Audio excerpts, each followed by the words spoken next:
오늘은 하나님의 형상대로 사는 것이라는 제목으로 함께 말씀 나누도록 하겠습니다. 오늘은 저는 그 창조의 이야기 중에 마지막 날 우리 인간을 만드신 이야기에 우리의 관심을 집중시키기를 원합니다. 몇 주 전에 제가 창세기 1장의 말씀을 잠깐 드린 적이 있어요. 하나님께서 남자와 여자를 창조하셨을 때에 이 인간을 창조하신 이 사건이 어쩌면 하나님이 창조에서 가장 하이라이트입니다. 다시 창세기 1장을 이해하려면 모세가 이 창세기를 기록할 때에 생각한 바를 우리가 한번 생각해 볼 필요가 있습니다. 모세는요, 어떤 과학적인 것, 진화론적인 것, 인류학적인 것, 현대 이론이 이야기하는 그런 이론들을 이야기하지 않습니다. 오히려 모세는요, 하나님의 백성들에게 너희들이 가치 있는 삶을 살기를 원하셨기 때문에 하나님께서 누구의 형상대로 우리 인간을 만드셨어요? 하나님의 형상대로 우리 남자와 여자, 우리 인간들을 만드셨다라고 이야기하고 있습니다.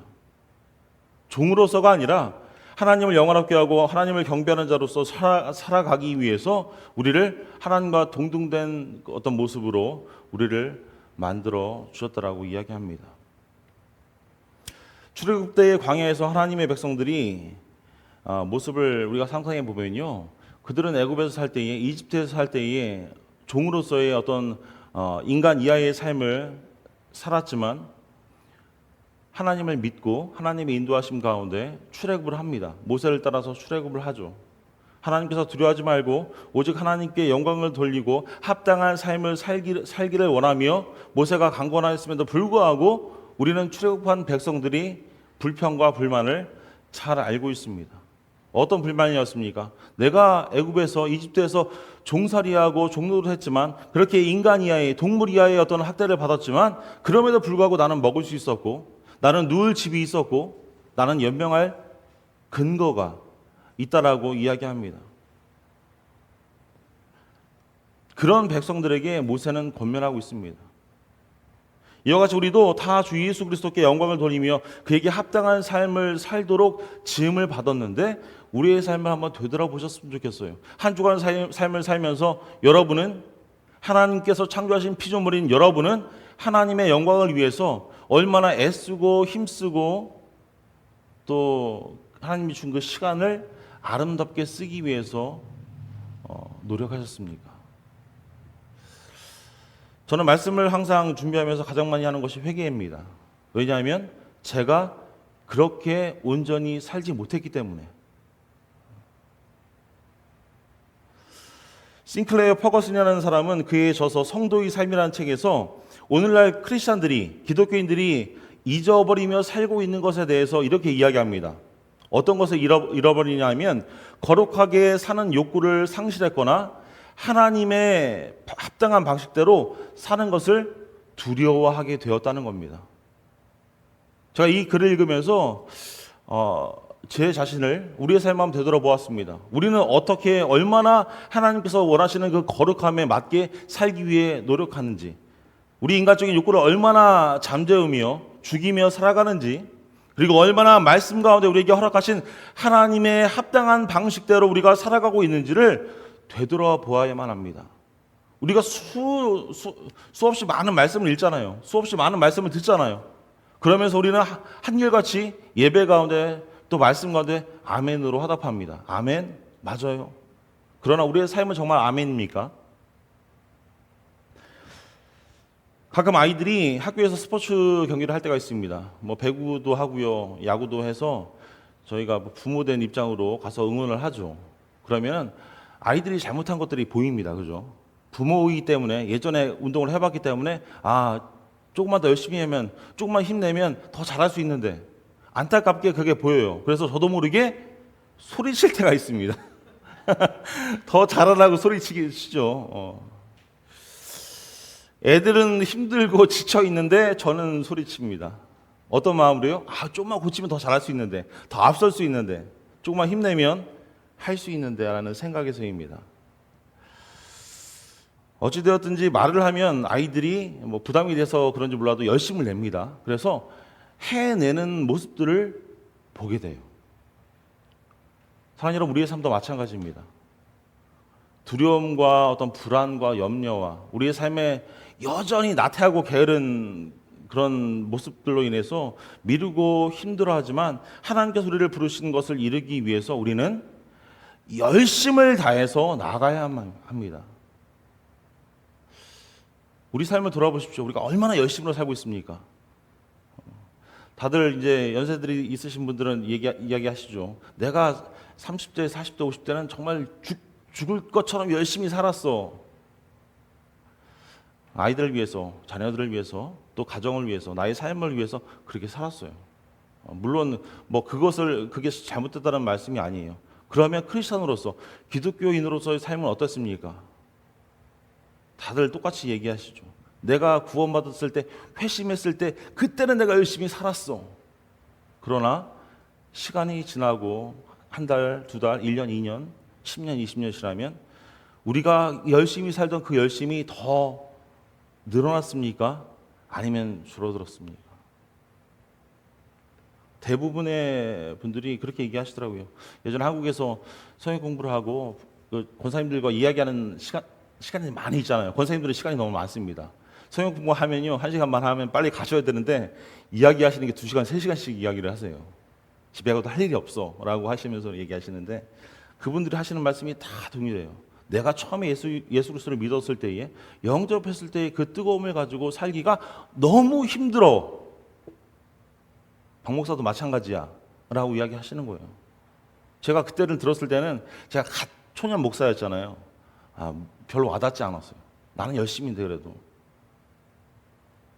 근데 시간이 지나고 우리 사랑하는 가족들, 권사님, 우리 장로님, 집사님들 신앙의 연수가 차면서 우리가 동일하게 느끼는 것은 내가 그 임직을 받았을 때에, 내가 어떤 직분을 받았을 때 가졌던 그 열심보다 지금은 더 못하고 있어 라고 고백할 수밖에 없는 것이 우리들의 모습입니다. 오늘 아침 저는 주님께서 우리들에게 말씀하시고 우리가 어떻게 살아가는 것이 합당하게 사는 것인지, 그 삶을 이 말씀을 통해서 우리가 다시금 다짐하기 원합니다. 저와 여러분이 하나님의 형상으로 어떻게 만들어졌는지를 봄으로써 우리가 앞으로 어떻게 살아가야 할지를 우리는 볼 수 있습니다. 하나님의 형상대로 지음을 받았다는 것이 무엇을 의미하는지, 그리고 어떻게 하면 주님의 말씀 가운데, 하나님의 말씀에 합당하게 삶을 살 수 있을지를 말씀 가운데 우리가 찾아보셨으면 좋겠어요.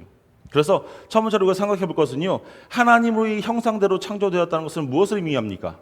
첫 번째로 하나님의 형상대로 창조되었다는 것은 우리의 가치가 주님으로부터 온다는 겁니다. 하나님의 백성들이 광야를 헤매고 있을 때에 모세는 이집트에서 거의 400년 동안 종살이한 그 하나님의 백성들을 격려하고 애썼습니다. 하나님께서 이만큼 인도하시고 우리를 먹여주시고 우리를 적과 꿀이 흐르는 가나안 땅으로 인도하실 거야. 하지만 이스라엘 백성들의 모습은 어땠어요? 조금 전에 말씀드린 것처럼 이제 땅도 없고요, 가족을 부양할 먹을 것도 없고요, 아무런 능력도 없이 거대한 사막을 헤매게 됩니다. 매일매일 삶에서 음식을 어떻게 내가 우리 가족을 먹여 살려야 할지, 자녀를 위해, 부모를 위해 내가 어떻게 먹을 것을 준비해야 할지, 그 막막함을 가지고 하루하루를 살아갈 수밖에 없습니다. 그런데 불과 얼마 전에 평생을 노예로 살았던 그 이스라엘 백성들의 삶의 모습을 그들은 다 잊었어요. 자기들의 동물처럼 취급받고요, 물건처럼 취급받던 그런 종의 모습. 내가 사랑하는 아들과 딸에게, 손주들에게 더 나은 미래를 제공할 수 없을 것 같은 그런 나의 모습, 그런 노예의 모습들을 잊어버렸습니다. 마침내 이집트를 떠나서 자유를 찾았지만 여전히 땅도 없고요, 먹을 것도 없고요, 여전히 사망을 방황해야 하는 그런 상황 가운데 이스라엘 백성들은 모든 것을 잃은 것 같은 그런 마음이 조금씩, 엄청나게 크게 들어가고 있었어요. 그들 자신의 모습을 돌아보았습니다. 내가 너무 비천하고요, 내가 너무 무가치하고요, 너무 걱정스러워서 다시 노예로 누군가를 섬길 수 있도록 애굽으로, 이집트로 다시금 돌아가려고 하는 모습들이 출애굽기에서 가나안 땅에 들어가지 못한 백성들의 모습이었습니다. 그래서 모세가 이야기하는 거예요. 모세요, 나를 다시 이집트로 돌려보내주세요. 그러나 모세는 하나님의 백성들을 격려하기 위해 창세기 1장을 아마 기록했을 것 같습니다. 그리고 그는 하나님의 백성인 너희가 어떻게 창조의 사역 가운데 가장 하이라이트인 인간으로서 창조되었는지를 그들에게 이야기합니다. 뭐라고 이야기하죠? 모세는 너희들이 하나님의 형상대로 지음을 받았다라고 말씀하고 있습니다. 노예로 살지 않고 지배권을 갖고 땅을 다스리는 존재로 만들어졌다라고 이야기하고 있는 거예요. 하나님께서 그들이 먹을 수 있는 모든 식물들을 오늘 말씀 가운데 보니까 제공하셨다라고 우리에게 말씀합니다. 그래서 그들은 음식에 대해 걱정할 필요가 없고요. 땅에서 가장 좋은 것을 취할 수 있고 즐길 수 있다라고 그들에게 말씀하고 있는 거예요. 그리고 2장에 넘어가면요. 모세는 백성들에게 그들에게 땅과 집을 하나님께서 주시겠다라고 약속합니다. 그분은 아담과 하와가 살 수 있는 동산을 만드셨고요. 그리고 주님은 모세를 통해서 그의 백성들에게 이 세상에서 너희의 쉴 만한 공간이, 쉴 집이 있다라는 것을 그들에게 권면하고 있어요. 강권하고 있습니다. 사랑하는 여러분, 우리는 기독교인으로서 우리 모두는 우리의 가치가 누구에게서 오는 겁니까? 누구에서 오죠? 하나님으로부터 오는 것이지 세상에서부터 오지 않는 것이라는 사실을 여러분들은 다 동의하시리라 생각합니다. 우리의 가치는 하나님으로부터 부여받은 거예요. 하지만 우리가 정직하라면 우리는 이렇게 고백할 수밖에 없습니다. 우리 모두가 이 세상에서 우리의 가치를 완전히 이 세상과 분리하기란 쉽지 않습니다. 아니요, 저는 말씀 좀 해보니까 할 수가 없는 것 같아요. 이 세상과 나의 삶을 분리하기란 사실 어렵습니다. 직장에서의 삶, 우리의 어떤 지위, 우리가 받는 어떤 급여, 월급, 어떤 우리가 사회생활하면서 성취하는 것들, 또한 우리가 열심히 일하면서 얻게 되는 어떤 소유물들, 그런 많은 것들과 우리의 삶을 뗄 수는 없어요. 물론 직장을 잃거나 사람들에게 거절당하고 비판을 당하는 것은 어려운 일입니다. 그런 것들은 우리의 가치관을 상하고 우리의 마음, 우리 심령을 상하게 하는 일입니다.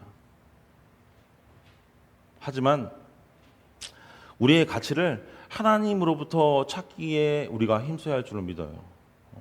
너무나 원론적으로 말씀드리는 것 같죠? 너무나 힘든 말씀이라 그래요. 이스라엘 백성들은 노예 생활에서 벗어났지만 여전히 먹을 것을 걱정하고 가진 것이 없어서 쉽지 않았습니다. 그래서 모세는 이렇게 이야기하는 거예요. 하나님의 백성에게 너희들의 가치는 너희 가진 지위나 소유물이 아니라 주님으로부터 온다는 사실을 알리기 위해서 창세기를 기록했습니다. 그래서 여기서 하나님의 말씀은요, 우리의 가치가 이 세상에 오는 것이 아니라 하나님으로부터 오는 것, 하나님께서 나에게 가치를 부여하는 것. 여기서 하나님의 말씀은 우리가 그분의 형상대로, 그분의 모양대로 만들어졌다고 말씀합니다. 그래서 우리에게 주는 것은요, 이 세상에서의 지위나 재산이나 권력이 아니라 가치라는 것을 주세요. 우리에게 가치를 부여한다는 것은요, 저와 여러분이 하나님의 형상대로 만들어졌다는 겁니다. 어떤 우리가 아끼는 애완동물이나 우리가 보고 예뻐하는 꽃처럼 그냥 아름답고 그냥 사랑스럽게 우리를 만들었다는 것이 아니라 하나님의 형상대로 우리를 지음받았고요. 이 세상의 모든 것들을 다스리고 취하라고 우리를 만드셨다는 사실이에요. 두 번째 생각해 볼 것은요, 하나님의 형상대로 만들어졌다는 것은 우리가 하나님의 자녀라는 겁니다. 수세기 동안 기독교인들이 하나님의 형상대로 만들어졌다는 것이 무엇을 의미하는지를 설명하려고 노력을 했습니다. 지금도 많은 신학자들이 여전히 연구하고 여전히 묵상하고 여전히 기도하며 생각해냅니다. 어떤 사람들이 이렇게 이야기하죠. 우리가 동물과 달리 하나님의 형상대로 만들어졌다고 말합니다. 그래서 우리 인간은 생각하는 능력이 더 있다라고 이야기해요. 그것이 하나님의 형상대로 만든 어떤 과정이라고 이야기합니다. 그래서 지적인 어떤 능력을 우리에게 허락하셔 주셨다라고 이야기합니다. 또 다른 사람들은요, 동물과 우리의 세계에 대해서 우리가 통치할 수 있는 능력이 있기 때문에 우리가 하나님의 형상대로 만들어졌다고 이야기합니다. 무슨 말씀입니까? 하나님께서 이 세상 많은 것들을 만드시고 너희 가운데 땅을 정복하고 다스리라고 말씀하셨는데, 그런 의미에서 하나님께서 인간에게 그런 특권을 허락하셨기 때문에 너희들이 하나님의 형상대로 만들어졌다라고 이야기합니다. 또 다른 사람들은요, 우리가 새로운 것을 창조할 수 있기 때문에, 그런 능력을 가졌기 때문에 하나님의 형상대로 만들어졌다고 얘기합니다. 뭐 하나님처럼 무에서 유를 창조한다는 것이 아니라요, 동물과는 달리 우리가 어떤 예술적으로, 음악적으로, 어떤 기술적으로 무언가를 창조할 수 있다라고 여기기 때문에 너희들이 하나님의 형상대로 만들어졌다라고 생각을 하는 그런 부류가 또한 있습니다. 물론 이 모든 것들이 저는 다 맞는다고 생각합니다. 근데 하나님의 형상으로 만들어졌다는 것이 의미하는 바는요, 우리의 능력이나 우리가 할 수 있는 것에 관한 것이 아니라고 성경은 분명히 우리에게 말씀하고 있습니다. 오히려 하나님의 형상으로 만들어졌다는 것은요, 우리와 하나님과의 관계에 대해서 말씀하고 있습니다. 하나님께서 우리의 아버지시고 우리가 누구예요? 그분의 아들이고 그분의 딸이라는 사실이에요. 이 사실은요, 이 관계는 피조물인 우리가 주장할 수 있는 것이 아닙니다. 만드신 분이 그렇게 만드셨어요. 남자와 여자를 제외한 어떤 식물이나 동물, 어떤 생물도 그들이 하나님의 자녀라고 주장할 수 없습니다. 우리 인간을 제외한 어느 생물도 내가 하나님의 자녀야 라고 이야기할 수 없어요. 천사들도 그들이 하나님의 아들과 딸이라고 말할 수 없습니다. 하나님 안에 어떤 존재죠. 창세기 5장 3절은 이렇게 이야기합니다. 아담은 130세에 자기의 모양 곧 자기의 형상과 같은 아들을 낳아 이름을 셋이라 하였고, 이것은 오늘 읽은 창세기 1장 26절과 같은 단어예요. 같은 언어입니다. 하나님이 이르시되 우리의 형상을 따라 아담이 이야기한 자기의 형상을 따라 우리의 모양대로 우리가 사람을 만들고 그들로 바다의 물고기와 하늘의 새와 가축과 온 땅에 기는 모든 것을 다스리게 하자 하시고, 하나님께서 우리 인간에게 이런 능력을 허락하여 주셨습니다. 하늘의 새와 가축과 온 땅에 기는 모든 것을 다스리게 하자 하시고, 셋을 아담처럼 만든 것은요, 아담과의 관계를 의미합니다. 셋은요, 아담의 누구예요? 아들이에요, 아들. 우리는 하나님의 형상대로 지음받은 하나님의 아들이고 딸입니다. 성경학자 데이비드 애킨스는 이런 이야기가 있습니다. 하나님의 형상으로서 더 나은 것은 우리 인간이 무언가가 되거나 행동할 수 있는 1차적인 문제가 아니라고 이야기합니다. 그것은 하나님이 우리를 향한 관계에 관한 것이라고 이야기하고 있어요. 어떤 관계예요? 곰곰이 묵상해 보면 아버지와 아들의 관계, 아버지와 딸의 관계. 그렇기 때문에 내가 좀 지적으로 부족해도, 어떤 장애가 있어도, 권력이 없어도 하나님 앞에서는 동등하게 취급을 받을 수 있습니다. 내가 삶에 좀 핸디캡이 있어요. 그게 정신적일 수도 있고요, 그게 육체적일 수도 있습니다. 하지만 하나님은 우리의 아버지시기 때문에, 우리는 그분의 자녀이기 때문에 그 어떤 것도 그 관계를 끊을 수 없습니다. 여러분이 왕의 자녀로 태어나 누군가의 그 자리를 빼야겠다고 상상해 보십시오. 그래서 여러분의 자리를 뺏고 여러분을 노예로, 여러분을 종으로 부린다고 생각해 보셨으면 좋겠어요. 여러분이 어디서 왔는지, 여러분이 부모가 누구인지 모르십니까? 알죠. 내 자리를 뺏는다고 해서 내가 어떤 신분인지, 어떤 모습이었는지, 아버지가 누군지 우리는 알잖아요. 그것이 바로 창조 초기에 하나님의 백성에게 일어난 일이었어요. 그들은 하나님의 아들과 딸들이었지만 수백 년 동안 애굽의 바로의 노예가 되었습니다. 근데 그 바로의 노예 400년간의 종살이 시간 동안에 그들은 자신이 누구인지를 잊어버렸다는 거예요. 내가 하나님의 자녀인데 그 바로의 노예로 살면서 그 노예 근성으로 찌들어서 하나님을 잊어버렸습니다. 하나님이 살아계시다면 나를 이 애굽 땅에서 벌써 이끌어내 주셨겠지. 왜 몇 대가 거듭나는 이 400년의 긴 시간 동안 왜 우리 백성들을 이렇게 내버려 두시지? 수많은 불평이 있었고요. 점점 하나님의 그런 의미는 퇴색되어 져 갔습니다.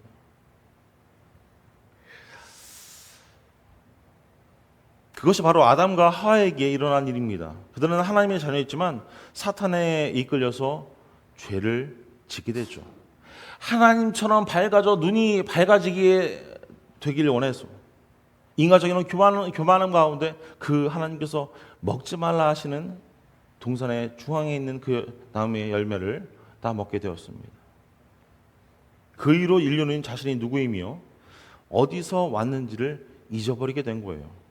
사랑하는 여러분, 죄는요 우리 안에 있는 하나님의 형상을 더럽혀서 하나님의 자녀가 되는 것을 방해합니다.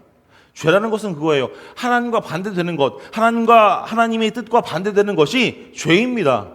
그 하나님과 반대되는 길로 가는 것이 죄의 길로 가는 거예요. 하나님의 자녀가 되는 것을 거부하는 겁니다. 그러나 하나님의 구속의 일은요 우리를 그분의 형상으로 다시금 형성해서 그분의 자녀가 되게 하는 거예요. 그래서 성경은 에베소서 1장 5절 이렇게 말씀합니다. 그 기쁘신 뜻대로 우리를 예정하사 예수 그리스도로 말미암아 자기의 아들들이 되게 하셨으니. 저는 여러분들이 얼마나 따뜻한 가정에서 성장하셨는지는 모릅니다. 어떤 분들은 어려움이 있는 가정에서 성장하실 수도 있고요. 성장하면서 소외감을 느끼신 분들, 필요한 사랑을 온전히 받지 못한 분들도 계시리라 생각합니다. 그러나 성경은 우리에게 말씀하고 있습니다. 우리에게는 완전한 하늘의 아버지가 계시고 우리는 그분의 아들이고 딸이라고 우리에게 말씀하고 계세요. 그래서 더 이상 우리는 죄의 노예가 되어서 두려워하거나 걱정할 필요가 없습니다. 왜냐하면 왕의 자녀잖아요. 하나님의 형상대로 만들어졌다는 것은 우리가 하나님의 자녀라는 것을 의미합니다. 두 번째로 하나님의 형상대로 만들어졌다는 것은요 하나님의 영광을 반영한다는 뜻입니다. 우리가 하나님의 완전하신 아들이신 예수 그리스도를 우리가 더욱더 닮아갈 때에 예수 그리스도처럼 우리도 하나님의 영광을 드러낼 수 있어요. 반영한다는 것은 드러내는 겁니다. 우리의 삶 가운데서 나타나게 되는 거예요. 고린도서 3장 18절 말씀입니다. 같이 읽어볼까요? 시작. 우리가 다 수건을 벗은 얼굴로 거울을 보는 것 같이 주의 영광을 보매 그와 같은 형상으로 변화하여 영광에서 영광에 이르니 곧 주의 영으로 말미암음이니라. 아멘.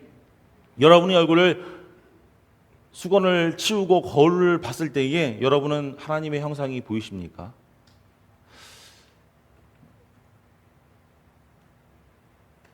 주의 영광을 보면 그와 같은 형상으로 변화해서 영광에서 영광에 이르니 곧 주의 영으로 말미암음이니라. 주의 영으로 말미암아 내 모습이 주의 모습을 반영한다는 겁니다. 이 말씀은 우리가 예수 그리스도를 바라볼 때 이 세상에 대한 하나님의 영광을, 이 세상에 하나님의 영광을 반사할 수 있다라고 말씀하는 겁니다. 내 스스로가 빛의 근원이 되어 빛을 쏘아주는 것이 아니라요 예수 그리스도의 그 주님의 하나님의 복음의 그 빛을 내가 받아들일 때에 내가 거울이 돼서 그 빛을 반사한다는 의미예요. 고대 왕국의 왕들은요 자신의 영광을 나타내기 위해서 제국 전역에 자신의 조각상을 세웠습니다. 지금도 마찬가지죠. 자기를 나타나고 싶은 사람들은 큰 조각을 세워서 나타냅니다. 특별히 그것이 위인이 될 수도 있죠. 하나님의 형상으로 만들어졌다는 것은요 우리가 온 세상에 하나님의 영광을 나타내는 하나님의 대리인이라는 사실이에요.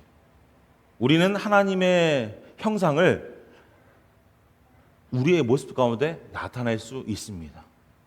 어떻게 해요? 하나님의 형상을 온전히 받았을 때에 예수 그리스도의 복음 가운데, 말씀 가운데. 지금은 많은 곳에 불이 나서 제가 이런 예를 들기가 좀 부담스럽지만 거울을 통해서 불을 피울 수 있다는 사실을 우리가 알 수 있습니다. 우리는 알고 있습니다.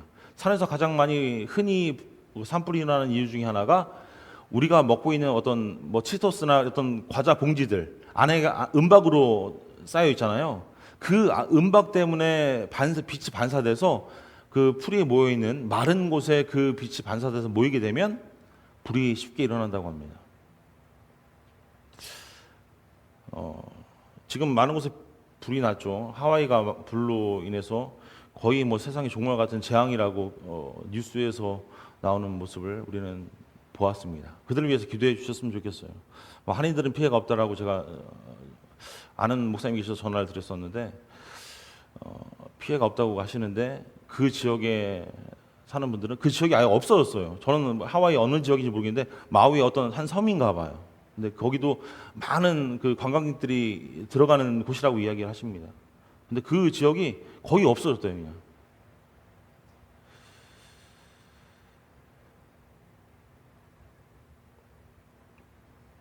다시 말씀을 돌아가서 우리는 하나님의 어떤 그 은혜, 하나님의 사랑을 반사하는 삶을 우리는 살아야 합니다.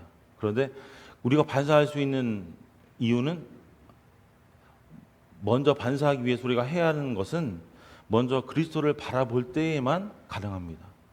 우리가 그리스도께서 빛을 내시는데 그리스도를 바라보지 않고 우리가 뒤를 돌아 있다면 우리는 절대로 그늘 가운데서 살 수밖에 없으니까 반사할 일이 없겠죠.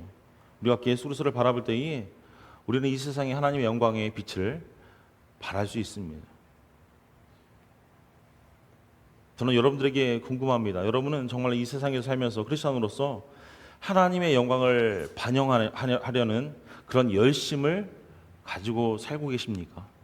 아니면 너무 세상 가운데 찌들려서 힘들고 지쳐서 나 하나 신앙생활 하기도 벅차, 우리 가족 간수하기도 벅차, 교회 나가기도 벅차, 이런 마음을 가지고 신앙생활을 하고 계십니까?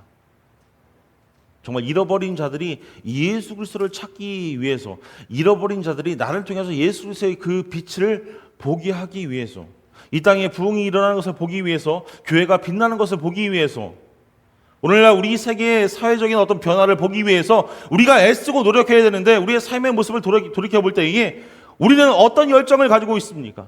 우리의 마음에 뜨거운 열정이 있었던 때가 언제예요? 잃어버린 자를 구하기 위해 우리가 문을 두드린 때가 언제입니까? 세상이 주는 어떤 죄와 싸우기 위해서 여러분의 모든 것을 바쳤던 때가 언제입니까? 하나님 말씀에 대해 깊이 굶주린 때가 언제입니까? 지금 우리의 삶을 돌아보면 우리의 마음은 차갑고요, 피곤하고요, 진부하고요, 기계적으로 매 주일 나와서 예배드리고 있는 우리의 모습, 예배드리지만 변하지 않는 나의 모습, 아마도 그것은 우리가 예수 그리스도께로부터 눈을 돌렸기 때문입니다. 예수님은 부활하신 후에 엠마오로 가는 그 길에서 두 제자와 말씀을 나누십니다. 그리고 그들의 모습을 보면 그들은 낙담하고요, 그들은 열정을 잃었고요, 그들은 무엇을 해야 할지 몰랐습니다. 그러나 예수님께서는 성경을 설명하기 시작하셨고요, 모든 것이 자신과 그리스도를 가리키는 방향이라는 사실을 그들에게 말씀해 주셨어요. 너희들이 힘들고 너희들이 낙담하고 너희들의 삶에 어떤 힘이 없을 때에 예수 그리스도를 바라보라고 우리에게 권면하고 계십니다. 저는 여러분이 무엇을 오늘 보고 계신지 모르겠지만 무엇보다 하나님의 온전하신 아들 예수 그리스도를 바라보며 그분의 영광을 위해서 이 세상에 열정적으로 그 열정을 드러내는, 나타내는 저 여러분들, 우리 교회가 될 수 있기를 축원합니다. 정말 힘쓰셨으면 좋겠어요. 하나님은 자신의 형상대로 우리를 창조하셨습니다. 그것은 우리의 가치가 하나님으로부터 시작된다는 것, 그것을 의미하고 있어요. 그것은 우리가 하나님의 아들과 딸이라는 것을 의미합니다. 그리고 그것은 우리가 그분의 영광을 드러낸다는 것을 의미합니다. 그렇다면 오늘 말씀에 비춰서 우리가 어떤 삶을 살아야 합니까? 짧게 세 가지만 우리가 한번 나눠보려고 해요. 첫 번째는요, 제가 몇 달에 걸쳐서 계속 반복적으로 말씀드리는 말씀인데, 주님을 위해서 선한 일을 위해서 노력하십시오. 우리는 행위로 구원받는 것이 아니라 주님이 우리가 할 수 있도록 선한 일을 예비하셨습니다. 구원받은 자라면 어떤 일을 해요? 선한 일을 하라고 말씀드렸죠. 제가 몇 번 말씀을 보여드려서 오늘은 준비를 안 했습니다. 선한 일을 반대로 선한 일을 하지 않는다면 우리가 구원받은 자로서 다시금 되돌아 보아야만 합니다. 그리고 선한 일을 할 때에 여러분의 삶에서 하나님의 영광을 반영할 수 있습니다. 창세기 2장 15절 말씀이에요. 여호와 하나님이 그 사람을 이끌어 에덴 동산에 두어 그것을 경작하게 하며 지키게 하시고, 하나님께서 사람을 창조하신 한 가지 이유는 그가 일할 수 있도록 하기 위해서입니다. 우리 인간이 일할 수 있도록 하기 위해서예요. 우리의 일이 열매를 맺도록 세상을 만드셨습니다. 우리 잘 알고 있죠. 죄가 들어오기 전에는 모든 것이 저절로 어쩌면 일어났습니다. 다 모든 것이 준비되어 있어서 우리가 그냥 취하면 됐어요. 우리 인간이 취하면 됐습니다. 하나님께서 다 선물로 우리에게 주셨어요. 그런데 죄가 들어옴으로 인해서 우리 인간들은 생산적인 일을 해야만 우리가 얻을 것을 취할 수가 있게 되었어요.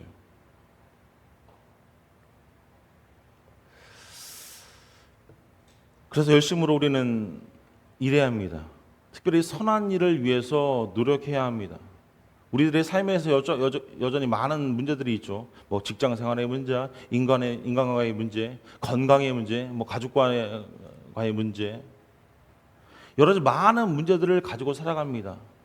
배신당하고요, 아픔을 당하고요. 우리가 알고 있는 요셉은 계획되지 않은 어떤 상황에 직면해야 할 그런 직면하는 모습들을 우리에게 많이 보여줍니다. 그의 삶 자체가 그랬어요. 노예로 팔렸다가 감옥에 갇혔다가 잊혀졌다가 감옥에서 다시금 나오게 되고요. 그 모든 것들을 하실 수 있는 분은 하나님이셨어요. 하지만 요셉이 한 일을 기억하십시오. 그는 주님께서 그에게 주신 것에 충실했습니다. 보디발의 집에서 종살이했을 때에 정말 신실한 종의 모습으로 헌신했습니다. 죄인의 모습이 있을 때 충실한 죄수였고요. 여전히 그 감옥에 있을 때의 감옥의 어떤 책임자가 되었죠. 그리고 파라오의 오른팔이 되는 모습을 우리는 볼 수 있습니다. 사랑하는 여러분이 어떤 위치에 있는지 모르지만 우리가 하나님의 영광을 나타낼 수 있고 어쩌면 우리의 상황이 이상적이지 않더라도 주님을 충성스럽게 섬길 때에 우리는 합당한 삶을 나는 할 수 없지만 살 수 있습니다. 우리의 능력으로 할 수 없지만 살 수 있습니다. 예수님은 누가복음 16장 10절에 이렇게 말씀합니다. 지극히 작은 것에 충성된 자는 큰 것에도 충성되고 지극히 작은 것에 불의한 자는 큰 것에도 불의하니라 라고 말씀하십니다. 때로는 예상하지 못한 방식으로 우리는 일을 해야 합니다. 상황이 어려울 때도 일을 하고요. 부모의 위치에서 자녀로서, 일꾼으로서, 교회에서는 어떤 직원으로서, 교인으로서 주님께서는 작은 일에 충성하라고 우리에게 말씀합니다. 그런 자에게 더 큰 것을 허락하여 주신다고 말씀하고 있어요. 두 번째는요, 우리가 선한 일을 할 뿐만 아니라 다른 사람들을 격려하는데도 하나님의 영광을 나타낼 수 있습니다. 야고보서 3장 9절에 이렇게 이야기하죠. 이것으로 우리가 주 아버지를 찬송하고 또 이것으로 하나님의 형상대로 지음을 받은 사람을 저주하나니. 우리에게 달려있는 입은요, 사람의 마음을 해치고 무너뜨릴 수 있습니다. 우리가 하는 입술로 우리의 자녀들을 고꾸라뜨릴 수도 있고요, 우리 자녀들을 살릴 수도 있습니다. 그렇기 때문에 그것이 사실이라더라도 모든 것을 말하는 것은 도움이 되지 않는다는 사실을 여러분들은 잘 아시리라 생각해요. 내가 가진 부모로서 내가 가진 어떤 화를 아이들에게 전달하는 것, 아이들이 잘못됐다는 것을 그냥 이야기하는 것, 도움이 안 될 때가 너무 많이 있습니다. 물론 우리가 다른 사람들과 자녀들과 남편과 우리가 관계하는 사람들과 이야기하지 말라는 이야기는 아니에요. 그럴 시간과 장소와 때가 있다라는 겁니다. 그러나 어떤 것들은 말하지 않는 것이 더 나을 수 있습니다. 사실 우리가 다른 사람들을 깎아내리는 것은요, 그것을 만드신 하나님을 저주한다라고 오늘 야고보 사도는 이렇게 이야기하고 있어요. 너희가 말로다 사람을 저주하고 업신여기는 것은 하나님이 그 사람을 만드신 하나님을 저주하고 업신여기는 거라고 우리에게 말씀하고 있는 겁니다. 우리가 하나님을 저주하는 거예요.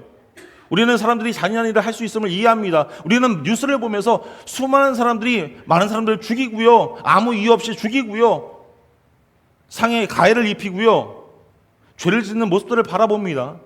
이 세상에는 항상 악한 사람들이 있음을 우리는 알고 있습니다. 그러나 우리의 입으로 우리가 스스로 남을 저주하는 것은 하나님의 자녀로서 우리의 자리가 아닙니다. 오히려 우리는 어떻게 해야 돼요? 축복해야 돼요. 축복하면요, 그 사람이 받지 않으면 그 축복은 나에게 들어온다고 말씀합니다. 우리가 격려의 말을 할 때 그것은 우리에게 큰 힘이 될 수 있습니다. 그리고 우리 주변 사람들에게 하나님의 축복을 전달해 줄 수 있습니다. 우리가 정말 친절한 말을 할 때에 다른 사람들이 내 안에 있는 하나님을 바라볼 수 있는 거예요. 내 안에 있는 하나님의 영광이 그들에게 드러나게 되는 겁니다. 그들이 우리의 모습을 보고 나의 모습이 아니라 저 사람이 예쁘네, 저 사람 멋있네, 저 사람의 모습이 아니라 그 사람 가운데 드러난 하나님을 믿으니까 저 사람이 저렇게 변화받았네, 저런 이야기를 할 수 있네. 예수 그리스도를 찾을 수 있게 되는 거예요. 여호수아가 여리고성에서 그들과 대적하기를 두려워하는 그 백성들에게 그를 격려하시고 이렇게 이야기합니다. 하나님께서 강하고 담대하라. 우리 1장 6절 다시 같이 한번 봉독하겠습니다. 시작. 강하고 담대하라. 너는 내가 그들의 조상에게 맹세하여 그들에게 주리라 한 땅을 이 백성에게 차지하게 하리라. 아멘. 디모데가 에베소 사역을 포기하고 싶을 때에 바울은 그에게 디모데서 1장 3절 말씀 보면 에베소에 머물러 있으라라고 부탁합니다.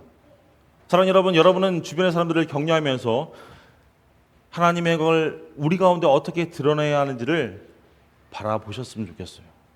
내 능력으로는 할 수 없습니다.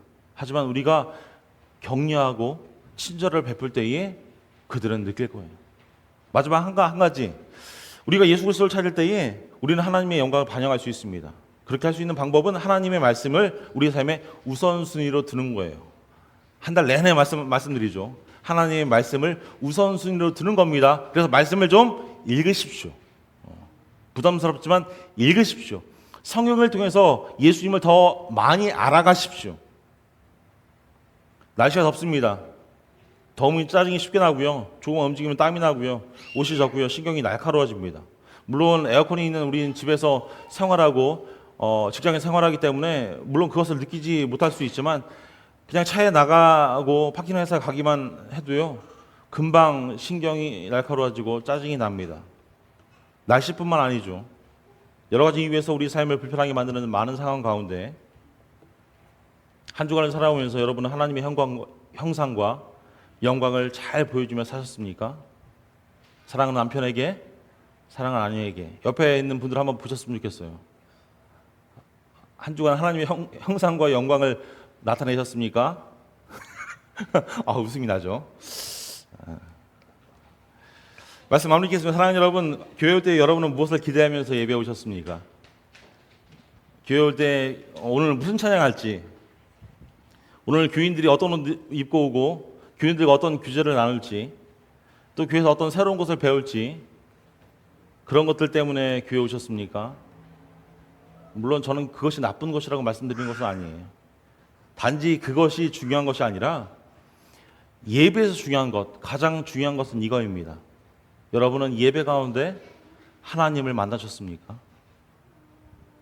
오늘 아침 일찍부터 여러분들이 예쁘게 옷을 입고요, 예쁘게 단장을 하시고요, 바이셀리아 한인교회라는 공동체로 우리가 모여서 우리가 찬양하고 기도하고 하나님 말씀을 듣고 제가 설교하는 이유가 바로 그것입니다.